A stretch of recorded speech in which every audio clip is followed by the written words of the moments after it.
సంగారెడ్డి చెత్తను పసలవాయి గ్రామంలో వేయొద్దంటూ dump yard ముందు పసలవాయి గ్రామస్తులు ఆందోళన నిర్వహించారు. డంప్ యార్డ్తో గ్రామస్తులు అనారోగ్యానికి గురవుతూ తీవ్ర ఇబ్బందులు పడుతున్నామని అన్నారు. అక్రమంగా ఏర్పాటు చేసిన డంప్ యార్డ్ను వెంటనే తీసివేయాలని డిమాండ్ చేసిన గ్రామస్తులు. కార్యక్రమంలో గ్రామస్తులు చింతల సాయన్న, వార్డు సభ్యులు మురళి, ప్రవీణ్ కుమార్ మరియు కరుణాకర్ రెడ్డి, మహేందర్ గౌడ్, గొడుగు గోపాల్, రాములు, సత్యగౌడ్, గొల్లమల్లేశం, లింగమయ్య, శ్రీశైలం తదితరులు పాల్గొన్నారు.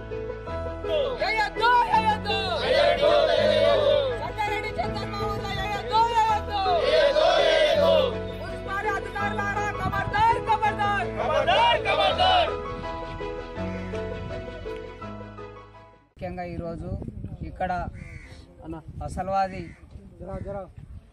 ఈ డంప్యార్డు సమావేశానికి ఇక్కడ వచ్చేసిన మా పసల్వాది గ్రామ పెద్దలందరికీ, సత్యన్న గారు ఉన్నారు, ముద్రా సంఘం అధ్యక్షులు ఉన్నారు, ముద్రా సంఘం ఉపాధ్యక్షులు ఉన్నారు, ఇంకా కాలనీ వాళ్ళు ఉన్నారు, ఈ పార్టీలకు అతీతంగా వచ్చిన యువత ప్రతి ఒక్కరు ఇక్కడికి కాలనీ వాళ్ళు, ఊరు వాళ్ళు అందరు వచ్చారు.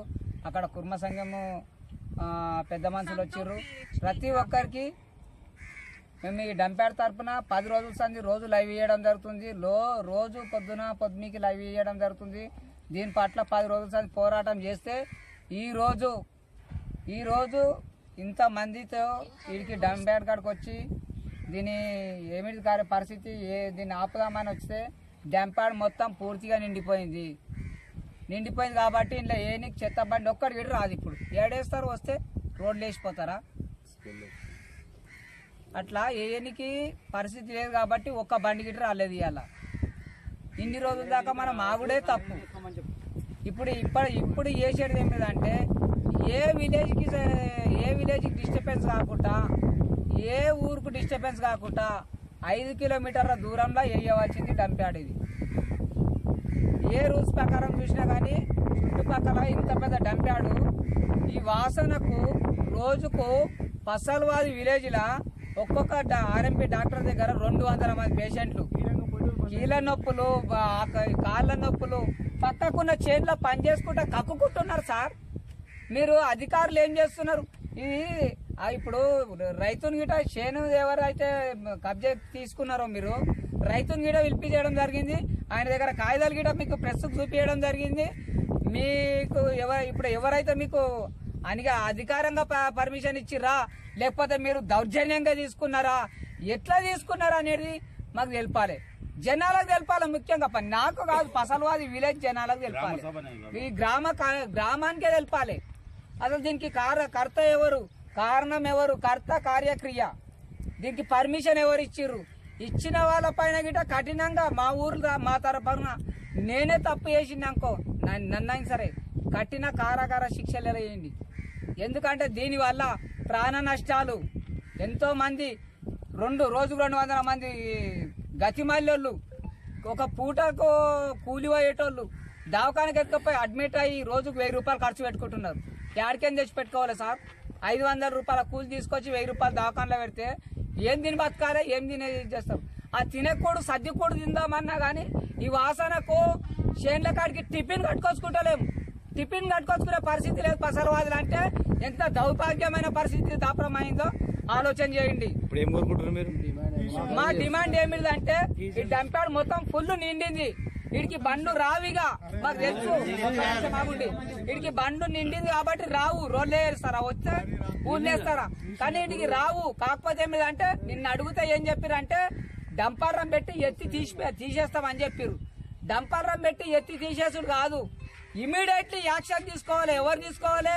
మెజిస్ట్రేట్, కలెక్టర్ గారు, మండల్ మెజిస్ట్రేట్, మండల అధికారి, ఎంఆర్ఓ గారు, మరియు తక్షణమే ఆర్డీఓ గారు.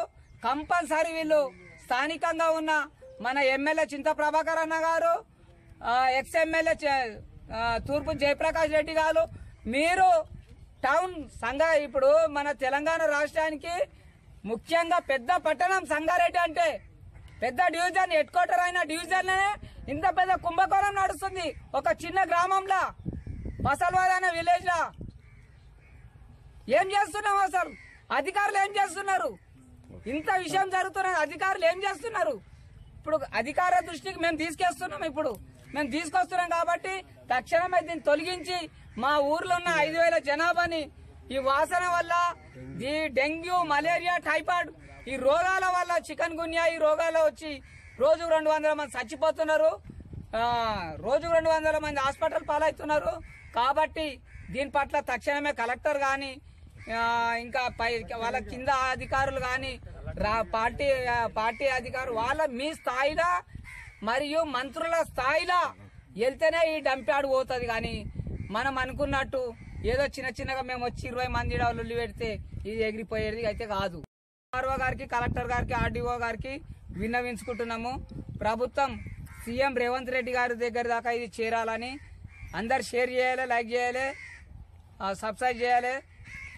ఈ ఛానళ్ళ ద్వారా ప్రతి ఒక్క మీడియా ద్వారా తెలుపుతున్నా. నాది గిట్ ఉంది జిఎంఎస్ రీల్స్. మా నాన్న పేరు రుద్రారం నరేందర్ రెడ్డి. మాకు తరతరాలుగా వారసత్వంగా వస్తున్న భూమి ఇది. 1954 నుండి మాకు సంప్రదించిన భూమి ఇది. ఎక్కడ కూడా ఎలాంటి డిస్టర్బెన్స్ లేదు.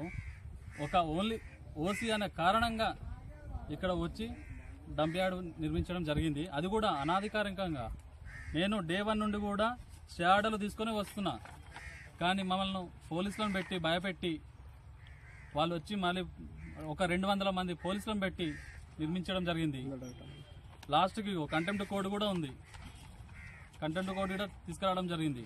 కానీ ప్రభుత్వానికే సహకరిస్తుంది, కానీ ఒక కామన్ మ్యాన్కు సహకరించట్లేదు. దయచేసి ఇక్కడ నుండి తీయవలసిందిగా కోరుతున్నాము. మా భూమి మాకు ఇప్పియాలి. లేని ఏడల మేము ఎంతవరకైనా పోగలుగుతాం. పోవాలని ట్రై చేస్తున్నాం. 4 ఏళ్ల నుండి పోరాడుతున్నా. కలెక్టర్ గారికి చెప్పారా? అందరికీ ఇస్తున్నా. ప్రతి ఒక్కరికి 2019 నుండి పోరాడుతున్నా దీనికోసం. కానీ ఎవరు వచ్చి కూడా ఎలాంటి యాక్షన్ తీసుకోవట్లేదు. దయచేసి యాక్షన్ తీసుకోవాలని కోరుకుంటున్నాం. 2020 వీళ్ళ భూమి ఈ చెత్తాడుకు అలాట్మెంట్ చేసి మిషన్స్కి పెట్టడం జరిగింది. దాని ద్వారా ఆ రన్నింగ్ ఉంటేనేమో ఏం కాకుండే చెత్త అనేది అది వెళ్ళిపోతుంది. ఇప్పుడు ఏమైంది, మొత్తం అది తెచ్చిరు అట్లనే పెడతారు. దానివల్ల మొత్తము దోమలు, ఈగలై మొత్తము ఊర్ల జనాలు అందరూ పేషెంట్లు అవుతున్నారు. వాస్తవానికి దీని దగ్గర సమీపంలో ఎంఎన్ఆర్ కాలేజ్ ఉంది, ఇక్కడ కీర్తి హాస్పిటల్ ఉంది, విలేజ్ మెయిన్. మళ్ళీ ఇక్కడ చూసుకుంటే మళ్ళీ మెయిన్ సర్కిల్ ఇక్కడ మన సంగారెడ్డి దగ్గరనే. దీని ద్వారా మా ఊరి విలేజ్ మేము తీసుకోయి ఎక్కడన్నా చేస్తుంటే మీరు సంగారెడ్డి నుంచి తీసుకోవచ్చు. మొత్తము మా విలేజ్ వేస్తే మా ఊర్లో మొత్తం ఉన్న చిన్నపిల్లల నుంచి పెద్దల వరకు అందరూ రోగాలతో బాధపడుతున్నారు. ఇది ప్రతి సంవత్సరం జరిగేది. 2 రోజులు కరెక్ట్ వర్షం పడితే మొత్తం కుళ్ళిపోయిన వాసన ఇట. అసలు ఒక్క జనం నడవరు. ఊరంతా ఇట వ్యవసాయానికి వస్తారు, భూమి పని వ్యవసాయం చేసుకోనికి వస్తారు. మొత్తం దీనివల్ల ఏమవుతున్నది, హాస్పిటల్ రోగాలు వేలు పెట్టుకొని ఎక్కడికెంచి అయితే చెప్పండి, మీరు ఆలోచించాలి. కాబట్టి ఈ మున్సిపల్ కమిషనర్ గారు ఎంబడే దీని చర్యలు తీసుకొని దీన్ని ఎత్తేయాలని మేము మా ఊరు డిమాండ్ చేస్తుంది. ఫస్ట్ ఆఫ్ ఆల్ ఇది ఎక్కడి వరకు అయినా మేము వెళ్తాము, కలెక్టర్ దగ్గరికైనా వెళ్తాము, సీఎం రేవంత్ రెడ్డి దగ్గరికైనా సరే మేము ఊరందరం రెడీ ఉన్నాం. దీనికి ఒక్కలే కాదు, చుట్టుపక్కల ఉన్న తాండాలు ఉన్నాయి, ఇక్కడ ఐఐటి కాలేజ్ ఉంది, మనకు ఎంత దగ్గర ఉందండి మీరు ఒక్కసారి ఆలోచించండి. ఇంతమందికి ఎక్కడి నుంచో వచ్చి చదువుకున్న స్టూడెంట్స్ ఉన్నారు, వాళ్ళందరికీ ఇబ్బందులు లేకుండా మా ఊరికి ఒక్కటే కాదు ఇక్కడ ఉన్న 5 కిలోమీటర్ల సర్కిల్ వరకు ఇవన్నీ ప్రాబ్లమ్స్ ఉన్నాయి. కాబట్టి దయచేసి దీన్ని ఎత్తివేయాలని మేము కోరుతున్నాం.